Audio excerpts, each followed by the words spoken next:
A lot has changed, like an awful lot. But yeah, I just thought I'd upload a little video just of where I'm at with my van. And yeah, that's about it. The new direction of the channel is going to be a lot more van stuff. I'm going to get this one finished off, go and do a bit of exploring and stuff in it, and probably sell it. Like I do with all my cars that I spend ages working on. I get them finished, get bored of them, and then sell them, and then buy something else. So yeah, it's just a little video of where I'm at with my van. It's a 2014 Iveco 35 S13, 3.5 ton.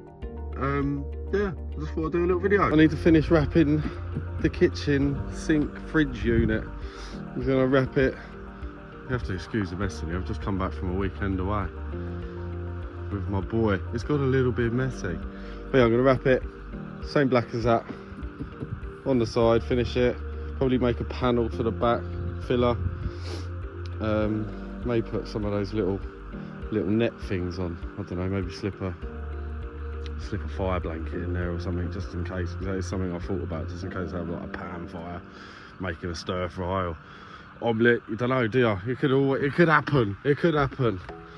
Other things left to finish.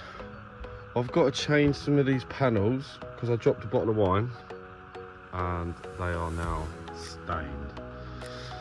Little bit of upholstery left on that cabinet over there, some more panels to put up. Just general tidying up of little bits really. That started coming down, it's broken, so I've got to try and repair that, and I also have to make a little sort of plastic trim filler panel because this electric fan roof window, the bezel on it just, yeah, wasn't thick enough. Not like this other one here, this is adjustable. This one's adjustable, and that needs a good clean. But it's lived in. It's not Instagram. This is real world. Yeah, I have a little bits to finish. Yeah, like I say, the wrap on that. I've got to put a socket back on there because I broke it. Got to tidy this corner up. A bit more wrap. Other bits and bobs that I got to finish in here. That's pretty much it. It's almost done.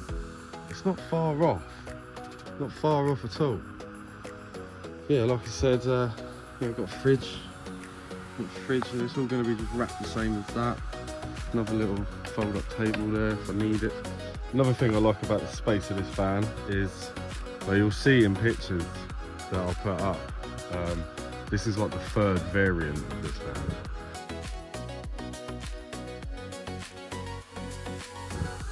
There was like the homeless bus. When I was homeless and had to chuck it together, it was very simple, but it worked and it was home. And then I went through like the party bus phase, and it was more about getting freaky and drunk, if I'm honest with you. And then this is the first time I've been an actual camper. So, got basin, water, fridge. Haven't got a hob because I don't like the idea of gas bottles in my van. 1 for weight, 2 for like the danger, and 3 the insurance aspect. So I use a camping stove, which gives me the ability to obviously cook outside. The seating for 2. This is storage under here. Under there is a toilet, chemical flush toilet. It's just really used for emergencies, if I'm honest. Got some mood lighting, some little reading lights, and a full-size double bed. Proper full-size double bed. I mean, I'm almost 6'3". 1, I can stand up in here fine. And 2, I can lay down and go to sleep fine. Plenty of storage for all my clothes and my shoes. A little bit of upholstery to finish off. Nothing major. A few more of these panels to put up. These panels I got off Amazon. These are for a recording studio. They're sound deadening. I've done the ceiling in them as well. Super cheap, super light, super easy to work with. Great for what you need for a van when you're trying to keep the weight down. 32-inch smart TV, 12 volt. Running off of a 300 amp lithium. And she's got 13.3 volts in it. Diesel heater, electric fan. And then we can open it. Almost forgot. the elephant in the room, or should we say the window. So done a nice panel at the top, nice panel at the bottom.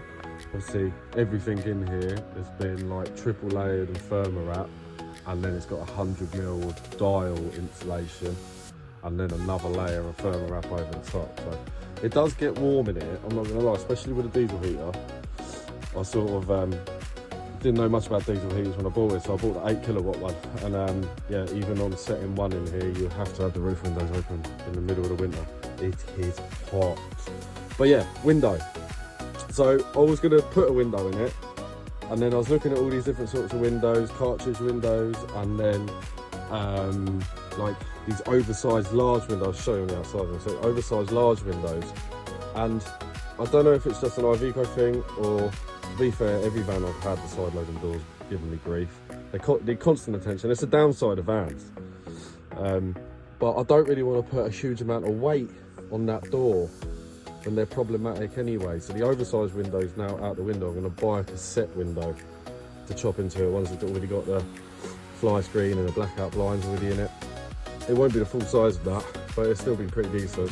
And then I can make a panel to go around, and then black hexagon leather on it. Keep it hexagon, I mean, because I've got hexagon leather like everywhere, and then the hexagon panels and the ceilings and the walls, as well as obviously the wrap on the outside.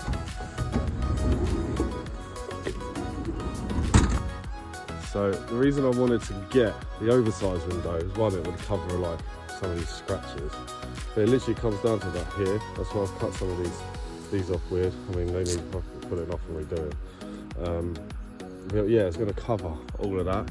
But it's a massive piece of glass, and I don't really want to put the weight on the door, so I'm going to do a cartridge window, and then carry on with the hexagon wrap.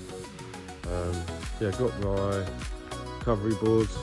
These are all mad strong magnets, mad strong. So they just come off. I mean, I do 85, 90 miles an hour, and they do not go nowhere. I mean, you can't. They're on there. So I've got 4 magnets each for. I think each magnet takes 25 kg. Magnets cost twice as much as the boards themselves. I know, stupid really, but at least they ain't coming off. What else to finish out here? I'm going to tidy up that lock a bit. Just look a little bit gammy. Probably like mask it off and black hammerite spray it when I redo the old bumper. This probably needs a bit of a tire up now. It's been on here a while. But yeah, a lot of people ask me about this spare wheel holder. I mean, there's so much conflicting like information out there. You can't hang it on the door, it needs to be off the hinges, blah blah blah blah blah blah. I mean, if you always listen to the internet, you never do anything. So I've bolted that straight through the door with a spreader plate, huge spreader plate, where like the window would go. It's been on there for what? Bloody hell. It's one of the first things I did to it. So coming up 2 years, 18 months, 2 years, something like that. That door is used all the time, not a single issue. And I wasn't prepared to pay £500, £600, £700 that some of these people are charging for a spare wheel mount. So I went to a scrapyard, and you see that Land Rover? That is from a Freelander 1. All I did was modify the hub so it can take 3 studs. I think 2 are original. I drilled a hole for another one. Got some threaded bar, lock nuts, washers, and that. Well, that's been on there for about 15,000 miles, so it's been all over the country. Never been an issue. So you can believe what you want, do what you like. That is fine. What else have I got to do on the outside? The outside is almost where I want it to be, if I'm honest with you. Just got to finish off wiring up the rest of those fog lights up there. And I'm still not sure whether or not I'm going to leave those amber or turn them to white. I know white in the UK. I don't know if it's the same in Europe or whatever. But I know like white facing forward, other than fog lights, you can get away with those being yellow. But the fog lights do have to be white for its MOT, which I can turn these off individually, and also have a switch that turns them on full beam as well, so they're actually proper foggies. But yeah, I'll get the other 2 wired up and then work out whether I'm going to keep them amber or make them white. maybe you could drop a comment. What do you think? Should they stay amber or should I change them to white? Yeah, I think that's pretty much it on the outside. The only thing on the outside we really got to do is that window. That is literally the last thing. And then give it another good polish, I think. Treat all the plastics. I mean, it's quite handy. This has got adjustable airbags on the back. So it's quite handy for taking the load off the rear axle, which is decent. Other than that, I mean, I'll show you the garage, but it's a right old mess at the minute. There's a proper mess in there. And you can see the 300 amp lithium down there. I've got a DC, energy DC to DC charger. Picture on MPPT. How you doing, mate? So, what are you doing? Good night. Yeah, other than that, it's pretty much where I want it to be on the outside. Considering what it looked like before and what it looks like now, the big difference is these one drive Maxxis and Grays made a huge difference.